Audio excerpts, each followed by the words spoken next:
This is CBC Winnipeg News.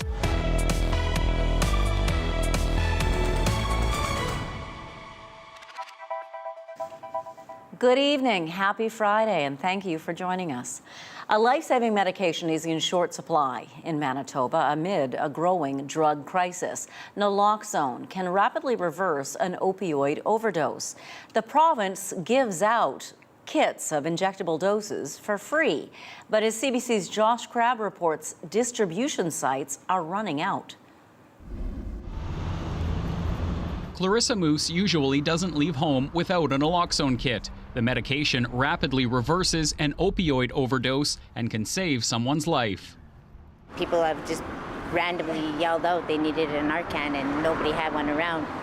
So from then I kind of made it a point to have one. Community organizations give out free injectable doses through a Manitoba government program. These are the naloxone ampules. But Brita Vosters with Resource Assistance for Youth says these kits are currently in short supply. They normally get 400 a month and only have 60 left. We're running out, and that's very bad given the need that's in community.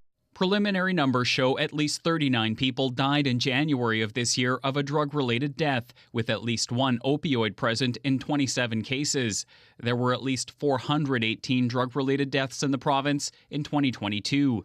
Street outreach worker Tammy Colbuck says several doses of naloxone are sometimes needed to counteract highly toxic drugs.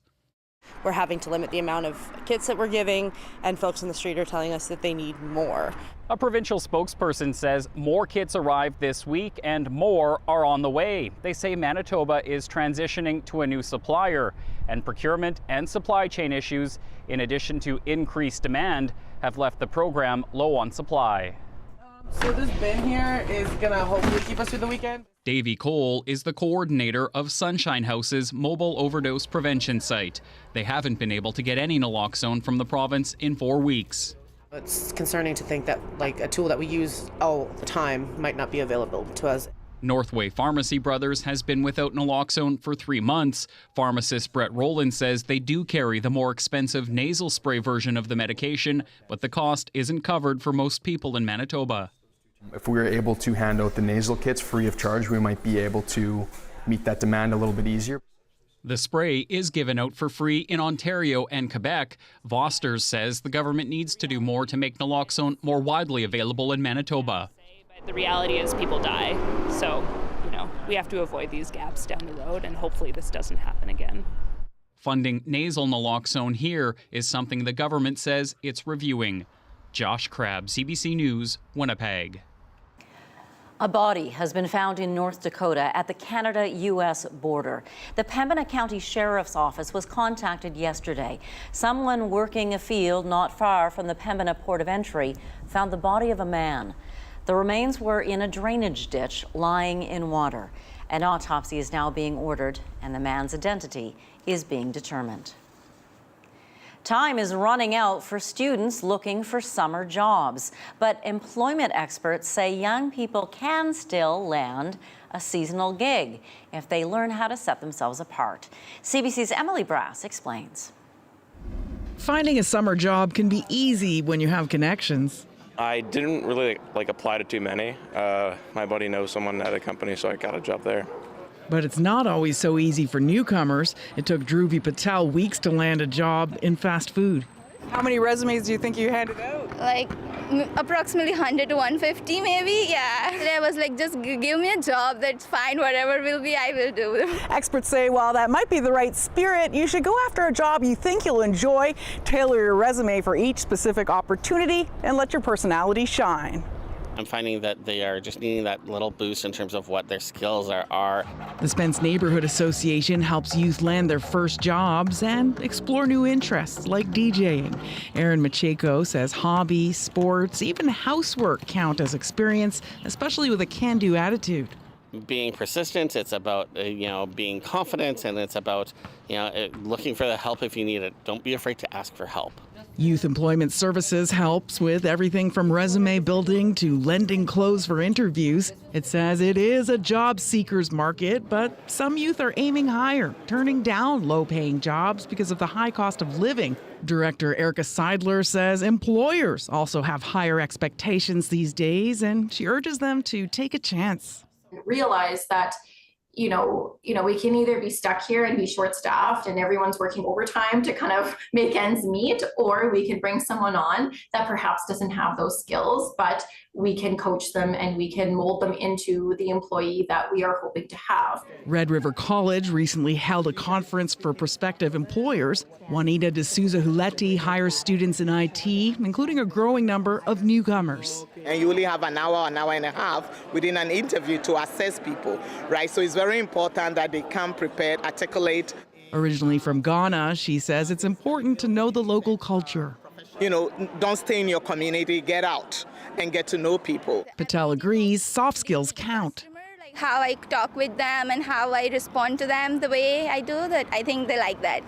She expects next year's job hunt to go more quickly. Emily Brass, CBC News, Winnipeg. Well, it is now officially Pride season in Manitoba. Pride kicked off in historic fashion this week. The Pride flag has flown at Winnipeg City Hall for decades, but never at the provincial legislative grounds until now. CBC's Cameron McLean reports.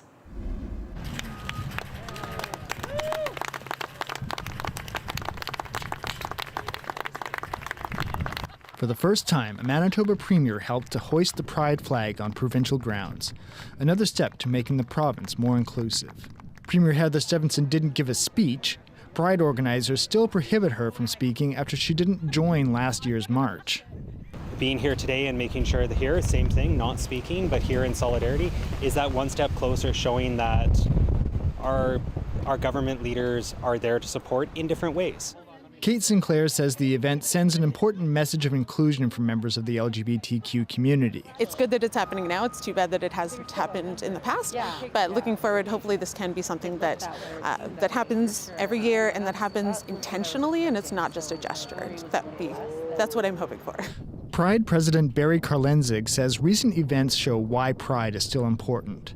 Earlier this week, the Brandon School Division rejected a call to remove books dealing with LGBTQ themes from libraries.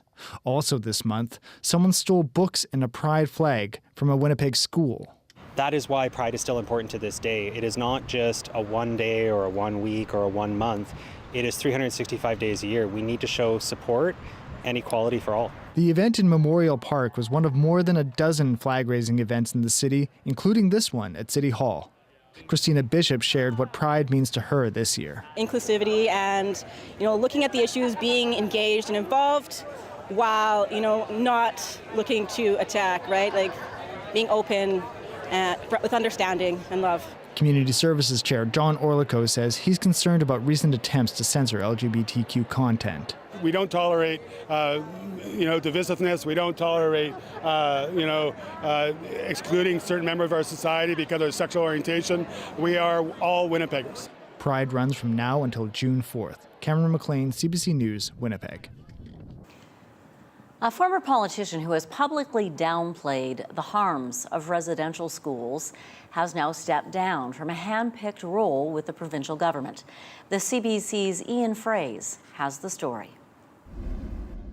Jim McCrae, a former Tory MLA and a judge who swore in New Canadians, had opinions about residential schools that are controversial.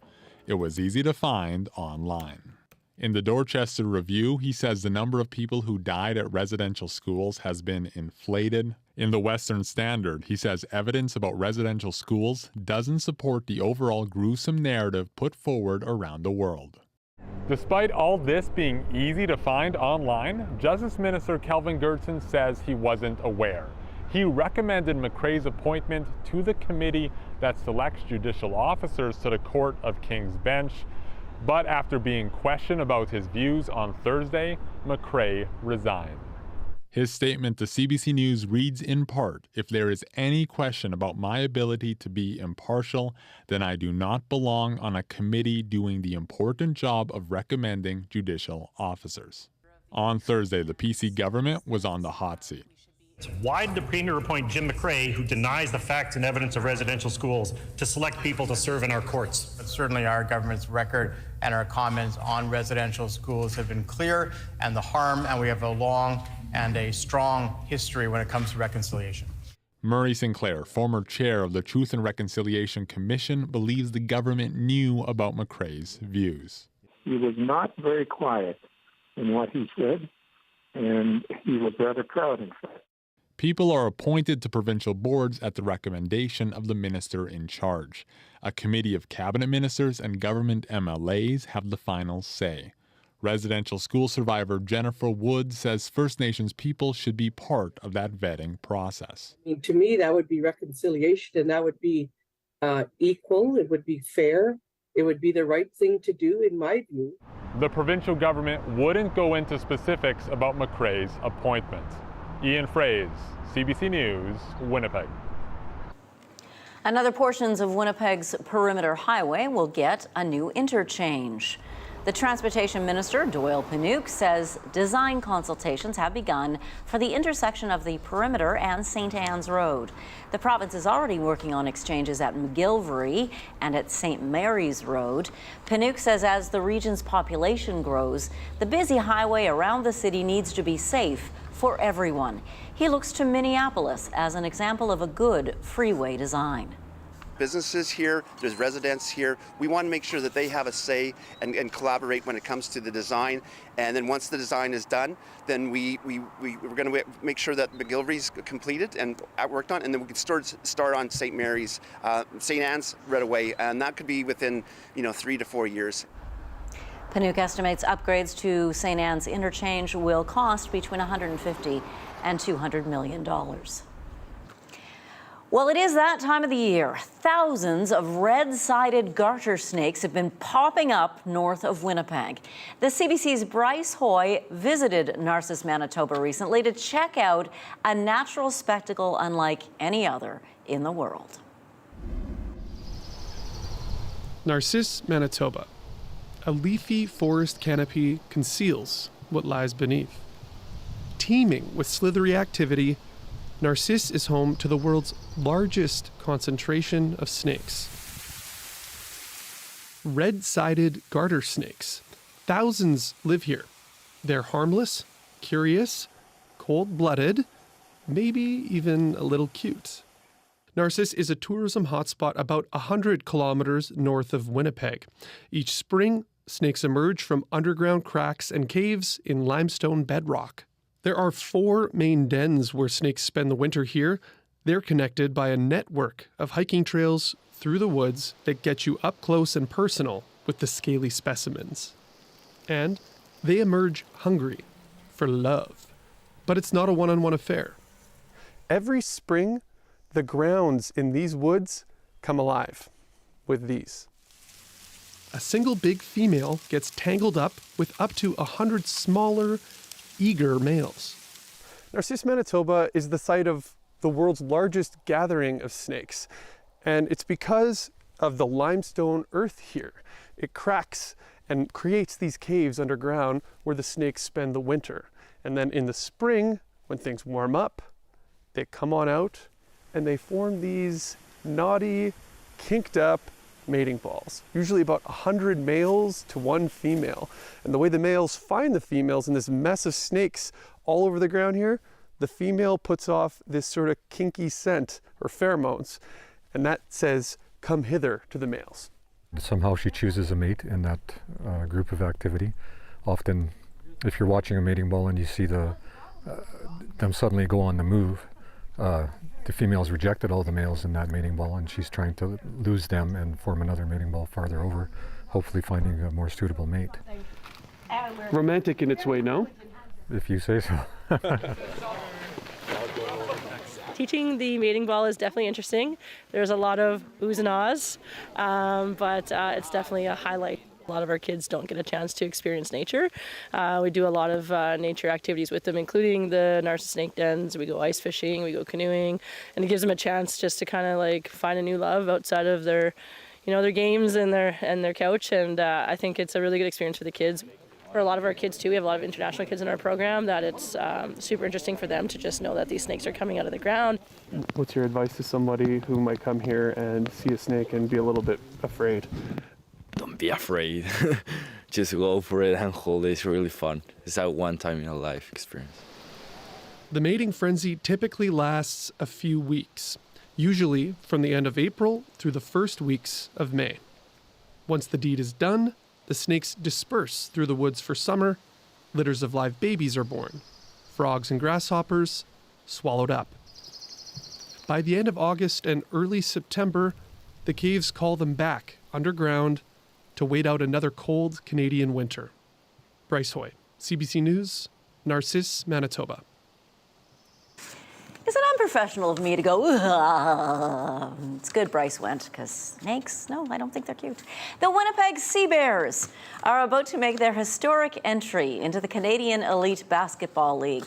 The team held an open practice today as it prepares to take on the Vancouver Bandits tomorrow night.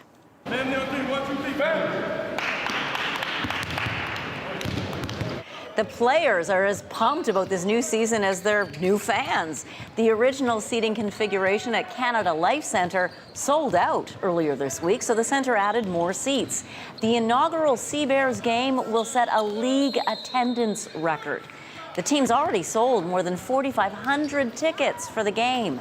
The previous league attendance record was held by the Vancouver Bandits with 4,400, so take that, we've already beaten them. League rules say 70% of players must be Canadian. On the Sea Bears, Winnipeg is well represented. Everybody knows that we've been echoing it all week about how Winnipeg is just ready for a professional basketball team. I think they believe it, but now they actually get to see it at that event, and see all these people and how ready they are and how excited they are for Saturday night. There's been a lot of buzz kind of in the city, and a lot of people are really excited, not only within the team but all over. People kind of stop me all the time in the streets when I see them and they ask about it, so it's going to be electric in there, I think. The game begins at 7 o'clock on Saturday at Canada Life Centre in Winnipeg. A free pre-game tip-off party starts at 4:30 in nearby True North Square. Later in this newscast, we'll bring you a profile of another homegrown sea bear, Chad Posthumus.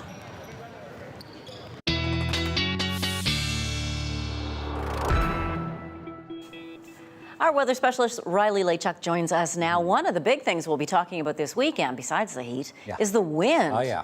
So windy that in the city of Winnipeg, you can't really set up an outdoor fire pit. Do not do any burning, because the city says if it's windier than 25 kilometers an hour, that's not safe to have an outdoor fire. So, yeah. Are we going to be as windy as that? You know, we're going to be windy really right through the weekend, Janet, even contending with the heat. So we do have a heat warning still in place right now. We can show you that on the graphics. And, I think that we will see this ending. The criteria for a heat warning, we have to see highs at 32 degrees or above for at least a couple of days. And I don't think we're going to quite get to that tomorrow, but certainly it is going to be a hot weekend really right across southern Manitoba. So heat warning across most of the south into the Interlake right now. We also have this severe thunderstorm watch for Brandon, Dauphin, the southwest corner of the province. We could see some more severe weather. Basically the same area we saw the severe weather moving through yesterday afternoon into the early part of the evening. Here's how that looks on satellite radar right now. You can see this line of storms from Melita, the southwest corner of the province, stretching up into the Lake Winnipeg-Osis area this hour. None of these meeting severe criteria yet, but we are seeing some lightning spitting out of a good chunk of these storms, especially here in the southwest corner in the Melita area, where we're seeing some of these heavier pockets of rain moving through. Here is, we'll show you how that looks on Futurecast, but right now in Winnipeg, we're at 31 degrees. We got to 32 earlier this afternoon. A very hot and a very windy day. We're still seeing winds out of the south gusting up to just about 60 at the airport at the top of the hour. So here's how things look on Futurecast. We are seeing a few clouds in the Winnipeg region through the evening tonight. I think Futurecast is overdoing the precipitation in the southwest corner a little bit as we get into the evening and into the early morning, but we still do have a lingering chance of a shower overnight tonight into the early part of the morning, especially for the northern Interlake and areas like Arborg over toward Ashern and into the Dauphin region through the early part of tomorrow. Other than that, we're looking at, variable clouds tomorrow, mix of sun and cloud until we get into the evening. Then we have another chance for some rain in the southwest corner of the province. Could see some thunder showers popping up in this as well as we get into the night into Sunday morning. When we do see another chance in the evening, once again, the southwest corner of the province, a bit further east toward Winnipeg, a chance for some rain, even some embedded thunderstorms. And we'll talk thunderstorm risk coming up a little bit later in the program. Getting into Monday, mix of sun and cloud. We are going to see very bright sunny skies, but very windy conditions as we get into the weekend. So here's how temperatures look getting into the morning tomorrow morning, starting the day at 19 degrees in both Portage and Winnipeg. This is about 10 degrees above normal for this time of the year. Warming up to 30 in Winnipeg, near 30 for the rest of southern Manitoba. And really, it's the same picture across southern Manitoba into the day on Sunday as well. Even around the supper hour Sunday, seeing temperatures still at 31 degrees in Winnipeg. So as mentioned, wind's going to be another factor. We'll see winds dying off a bit as we get into Saturday, but as we get into the afternoon, winds do pick up once again out of the south, gusting to 40, and Sunday even stronger, gusting up to 50, even 60 in the extreme southern corner of the province. So not a good weekend for fires because they can spread really quickly, especially in winds that we see in the forecast. 19 tonight in Winnipeg. In the morning tomorrow, 20 degrees when we wake up first thing in the morning under a partly cloudy sky. Another sunny and windy day tomorrow. 30 is the forecast high. Then it gets warmer than that as we get into Sunday. 32 under a windy sky. And then we see temperatures moderating a bit for the start of next week. A chance of afternoon showers with a thunderstorm on Monday, and we could see some morning showers on Tuesday. We'll talk thunderstorms and your provincial forecast coming up. Looking forward to it. Thank you, Riley. Pediatric doctors at Health Sciences Centre are seeing an increase in kids coming to the emergency room with serious traumatic injuries caused by riding all-terrain vehicles. Dr. Lynn Warda is an Associate Medical Director of HSC Children's Emergency Department. How many of these serious injuries could have been avoided, Dr. Warda, if the child had been wearing a helmet? Well, so far this year, and it's early in the season, we've already seen and treated 20 children and youth in the emergency department with a variety of injuries, 7 serious enough to be hospitalized with brain injuries, spine injuries, etc. Only 4 of the 20 were actually wearing helmets. So that just shows that we've got a long way to go in terms of preventing these types of injuries. A helmet is extremely protective for serious head injury. So it's an absolute necessity when you're out on your ATV. What kind of long-term impact could a head injury or a spinal injury have on a child's life? Well, head injuries, even a minor head injury, can have a significant impact on a child's ability to function now and into the future. Success at school, at work, with relationships, can affect memory, concentration, sleep, personality, and the physical effects. A spinal injury can affect your mobility in drastic ways.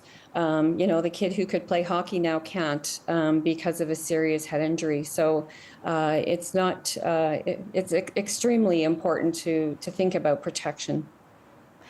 How easily could a child, say, fall off an ATV? By their design, ATVs are not stable, so you really need to be active in operating it. They're very heavy, they're very powerful. They're meant to be driven over uneven terrain, around corners, quickly. It's easy for kids to fall off them as passengers, and also for a child or teen to just lose control and then run into an obstacle such as a tree or a fence, etc. Rolling over is also a big issue, sideways, and also when they're going up an incline, flipping over and then being trapped underneath, which is something that even adult ATV riders can run into. I know children, perhaps especially teenagers, often think they're invincible. What could possibly go wrong? So what's your advice for parents or grandparents in convincing them they need to wear a helmet on an ATV even when the grown-ups aren't watching? Well, in Manitoba, it's the law. So that's one argument that a parent can use, is the whole, you'll get a fine, you'll have to pay it, the punitive aspects. But the other is looking to the future. Teens have difficulty doing this, but whatever your future plans are, if you have a serious brain injury, they're out the window. So just to be frank, you need to protect your brain. And your message finally for Manitobans tonight, for parents and grandparents who are listening and have the decision on whether or not to let people ride these things. The youngest kids, especially those under 14, and in some provinces, you can't even be a passenger on an ATV if you're less than 8 years old. We've seen some very young ones come in with serious injuries. So please think twice before putting your young child on an ATV. Follow the guidance of Canadian pediatricians and also your local laws, and protect those youngest riders. Dr. Lynn Warda, thank you for your time today. Thank you. A new approach to bringing families of immigrants to Canada more quickly. How the new federal plan hopes to make the turnaround time as little as 30 days. Details after the break.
The federal government says it's bringing in immigration measures to help reunite more families faster.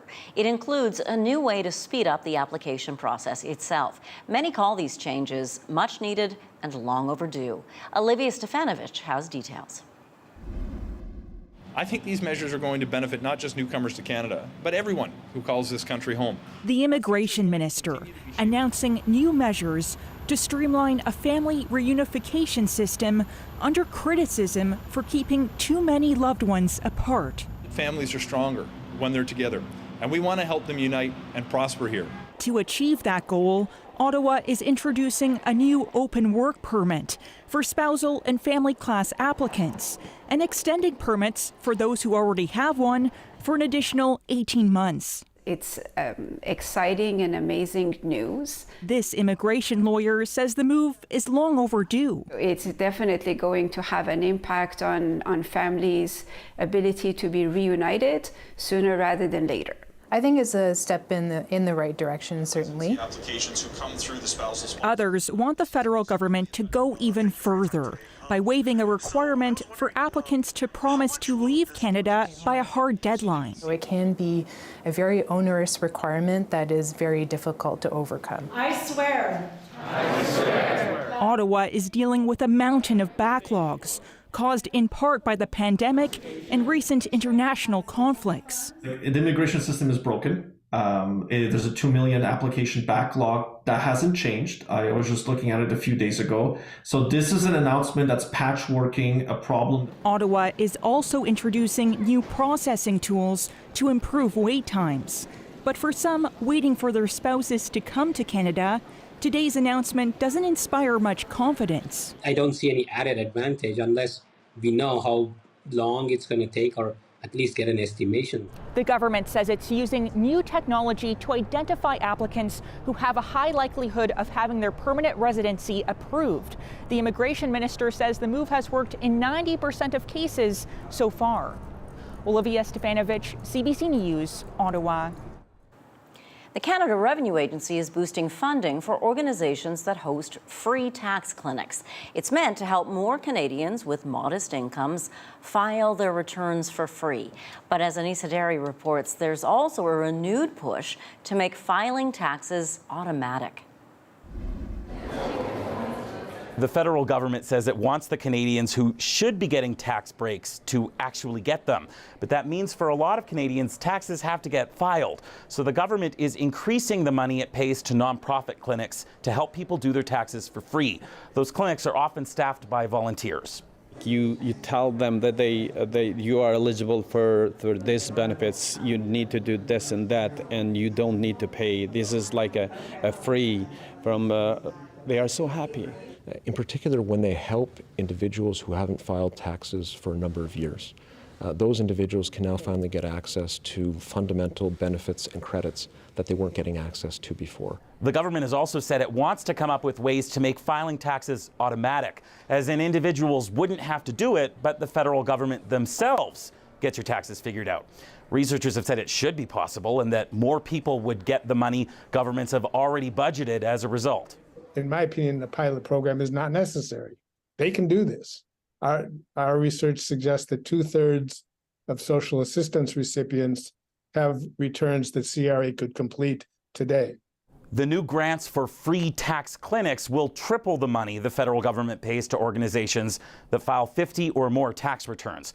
As for when or if automatic tax filing becomes a reality, that's still in the works, with a pilot project expanding next year.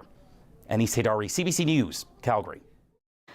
We've got some pretty stunning video to show you now. It's from South Korea. It shows the moments in a passenger jet when somebody suddenly cranks open the emergency door.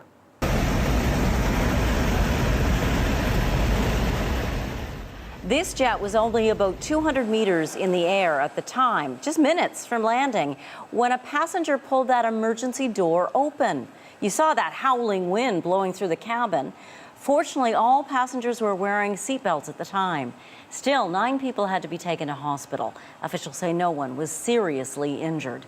The airline says the culprit was only able to open the door because the plane was close to landing, meaning the air pressure inside and outside was almost the same. Why would they do that? The passenger is now in police custody. Home court advantage. The Winnipeg Sea Bears make their CEBL Pro League debut tomorrow, and one of the veterans leading the team grew up right here in Manitoba. We'll meet him after the break.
Well, earlier in the program, we showed you how the Winnipeg Sea Bears were practicing today ahead of their debut tomorrow night, 7 o'clock, in the Canadian Elite Basketball League. That's at the Canada Life Centre here, and there's a party that you can go to free at 4:30 before the game. Winnipeg is one of the newest teams to join that professional basketball league, and helping lead the team is Chad Posthumus. At 6'11", he's played around the world, Europe, Mexico, and in the NBA. CBC's Marjorie Dowhouse caught up with this basketball veteran. My name's Chad Posthumus from East St. Paul, Manitoba, so just down the road here. Born and raised here in Winnipeg. Kind of only started basketball when I was 10 or 11 years old with Gateway Community Center, and then East St. Paul, as East St. Paul got a team. I started playing basketball just because I was like the tall kid, and my parents both played. My mom played with the national team a little bit, and then she played at the University of Winnipeg. So there was kind of the ties there. My dad played some senior men's and stuff like that too, and all throughout high school. First year I was actually at University of British Columbia for right out of high school, and then went down to play Division I down in Kentucky at a school there. Just the amount of money, the amount of time, the amount of everything they put into sports in the U.S. is just, it still far surpasses Canada. So it's kind of where the opportunities are, and I was fortunate enough to get a scholarship down there to school. The gap is getting closer and closer, where there's a lot of kids that are staying in Canada, going to Canadian universities, and you're having these universities even play some of the Division I schools in the off-season and doing quite well against them, winning some games. A lot of the more major schools here in Canada. So it was cool, and I think it's going to be closer and closer, but for me it was a great experience. I was on the Chicago Bulls team, so at the beginning of the season and summer league, so basically the preliminary stuff to when the actual season starts. I didn't play any, I guess, regular season games with them, but I did suit up for some games preseason with them. And then I had another experience with the Oklahoma City Thunder. Never ended up playing games with them as well, but was doing all the preliminary preseason stuff with them as well. What was that like? It was cool. You're playing with, I mean, the guys that are NBA All-Stars, Russell Westbrook, Derrick Rose, on the Chicago Bulls when I was there, Paul George, like guys that are NBA All-Stars. Obviously the opportunity looking back was amazing, and something that I'll cherish my time there for sure. You gotta come home and play in your hometown, right? You can't not do that. So that's kind of wow, there's an opportunity to play here. It wasn't even a thought. It was like, I want to do that, I'm gonna do that. How can I do that? Very similar to NBA style basketball. You're gonna get a lot of fast players, cutting, dunks, a lot of three-pointers. The majority of the guys in the league have some sort of NBA experience, either summer league or training camp or the NBA G League. You're gonna get a lot of fast pace, fast movement, exciting plays, so it's gonna be really fun, yeah. But they're all very excited, friends and family, have tons of them that'll be at the game. And seeing all of them out there in the stands, whether or not having to watch me over a live stream or on TSN or wherever I'm playing, so it'll be really exciting, yeah.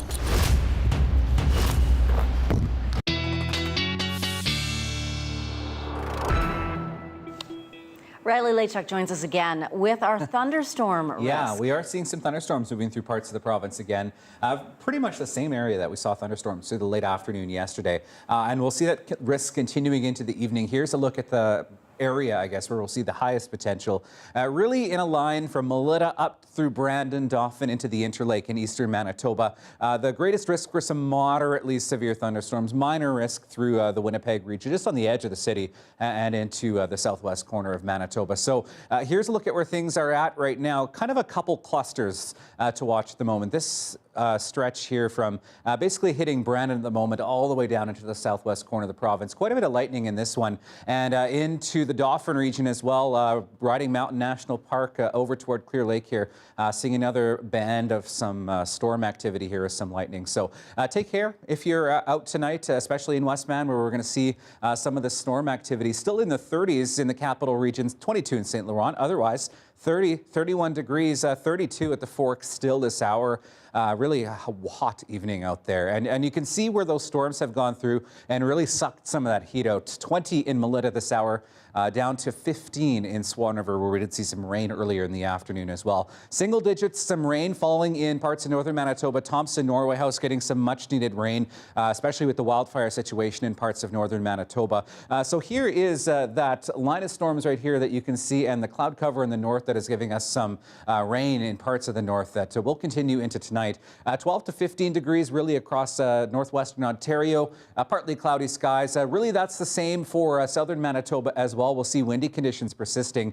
19 the low tonight in Winnipeg, 18 into the southeast corner of the province. The southwest, still a lingering chance of some showers, some thunderstorms for the next several hours here. 11 the low in Dauphin, 16 in Brandon tonight with some thunderstorm activity that we're seeing at the moment. right now. And in northern Manitoba, seeing those showers ending in Norway House, Island Lake, and Gillam. 6 degrees in Norway House tonight and -1 in Churchill with cloud cover. And then we warm up pretty decently into the afternoon tomorrow. A sun cloud mix really across northern Manitoba. Temperatures in the high teens to low 20s through the day tomorrow. So a pleasant day in the north.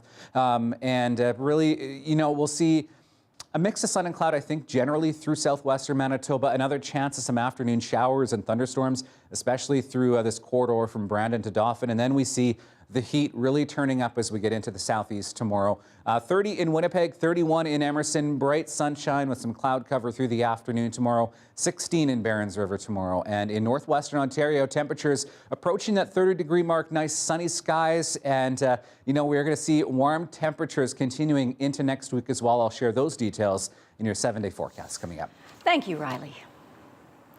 Well, if you've been seeing lots of students around the convention center downtown, here's why. More than 500 students and apprentices from across the country descended on the RBC Convention Center this week to go head-to-head in 45 skilled trade and technology competitions.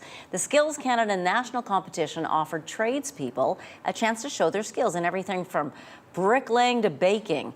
About 12,000 student visitors came out to learn what their futures could look like with a career in the trades.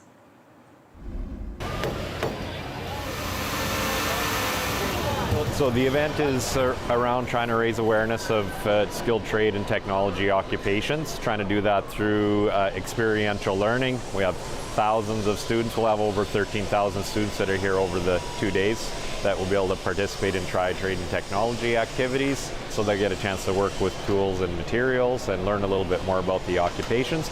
Then we have a couple new initiatives this year.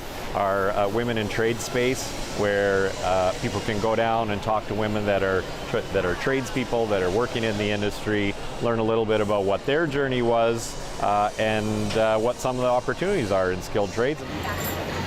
It's the best decision I've ever made. Like, I didn't know what to do for like a job after high school, and then someone said I should do electrical, and I've loved it, so just kind of go for it, I guess. It's very physical, like you don't have to like sit at a desk ever, I guess, unless you're a foreman, you're printing out stuff. It's a lot of thinking on the job, like opposed to other trades. I don't want to put them down or anything, like all that stuff, but there's a lot of math, there's a lot of science, there's a lot of code they have to think about constantly, like it's pretty complicated, so I don't know, I like that you have to think. So anything that is using new technology is really interesting, and we're starting to see more of that in skilled trade areas, that technology is a more important element in what they're doing. We also are hearing from young people that they're really interested in climate goals and climate change, and how do skilled trades, how can they participate in skilled trades in a responsible way using more green technology and green tools to build greener structures and have greener processes. Coming up, we'll hear from 4 foreign exchange students about their experiences coming to Manitoba for school. It hasn't been easy all the time. The story after the break.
As you've seen over the months, CBC Manitoba's Creator Network has been working on video storytelling this year with students from Sisler High School.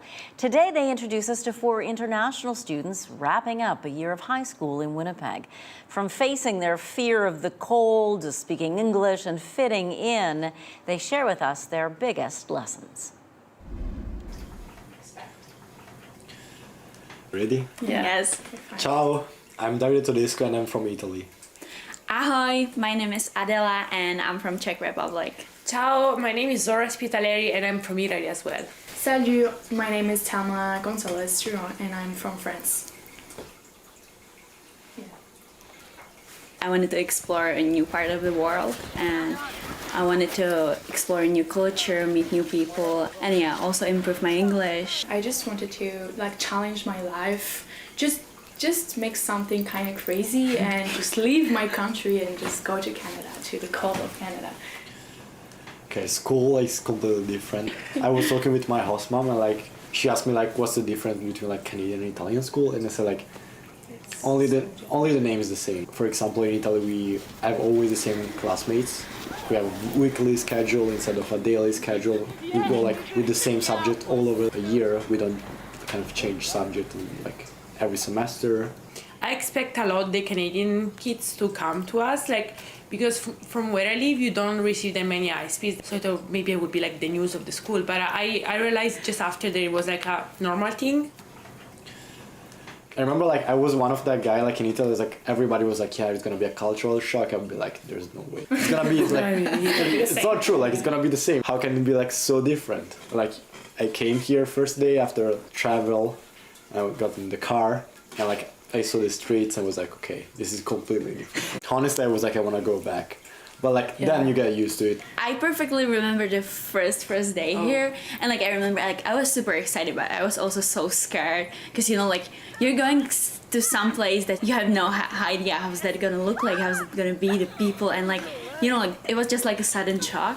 But I remember I came there and first thing was that the school seemed huge to me, and I felt everything is so big, and it was such a chaos for me. And I think the level of English was so scary. Oh my god. I was so scared the first day. I had headache because I had everything in my head. So cool. And I was oh my god, I'm gonna be so lost.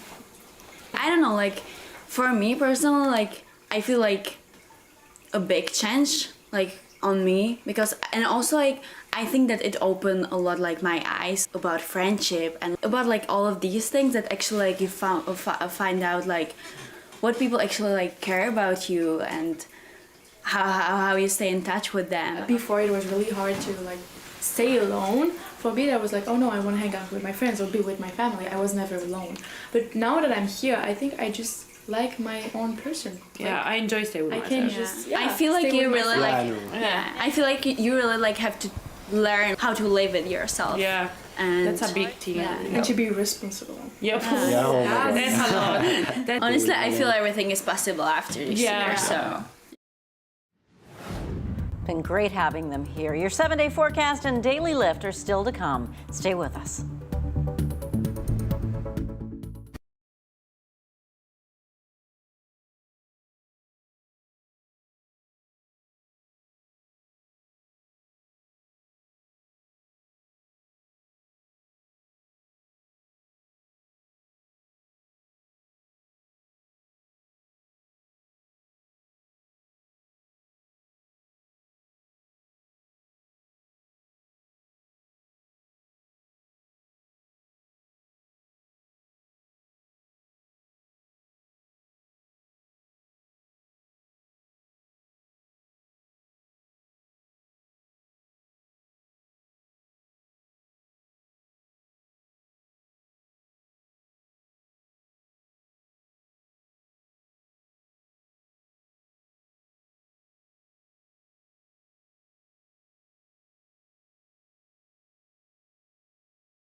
So still keeping my eye on these thunderstorms moving through parts of western Manitoba.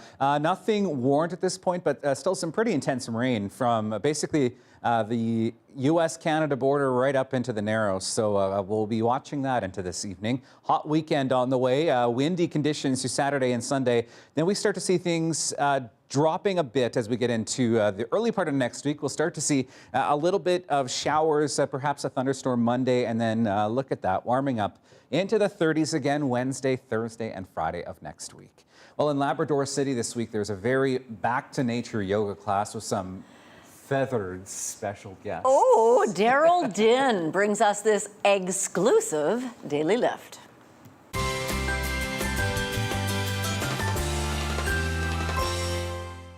Excited for yoga? Have you ever done this before? Very first time. And what were your expectations doing yoga with chickens? No idea. It's hard enough with kids, but then to get them to settle in, to calm down the chickens, that was really fun, interesting, but it worked, and we had them eating out of the palm of our hands. Did you get to feed them lots of seeds? Yeah. And did you get to pet the chickens? Uh-huh. Did you get to feed the chickens? Yeah. Did you give them lots of seeds? No. And why did the Francophone Association decide to do a yoga event with pets? Well, we were trying, for two things. First of all, yoga has always been inspired by nature and by animals in general, the poses they take, like naturally, the cat, the downward dog and everything. So that was the idea to put in practice, in reality, the idea behind yoga. And the second thing, the idea was for them also to get familiar with different types of pets and exist and evolve in harmony. Did you get to feed the chickens today? I did not. I left that to the kids, and I'm not quite there yet with chickens. We have a complicated relationship. Okay, the goats I get, the puppies I get, the chickens. Hey, this just in. Yeah. This weekend, Doors Open Winnipeg. Awesome event. Go to the Vaughan Street Jail and listen to the Syncopators. Good night. Have a great weekend.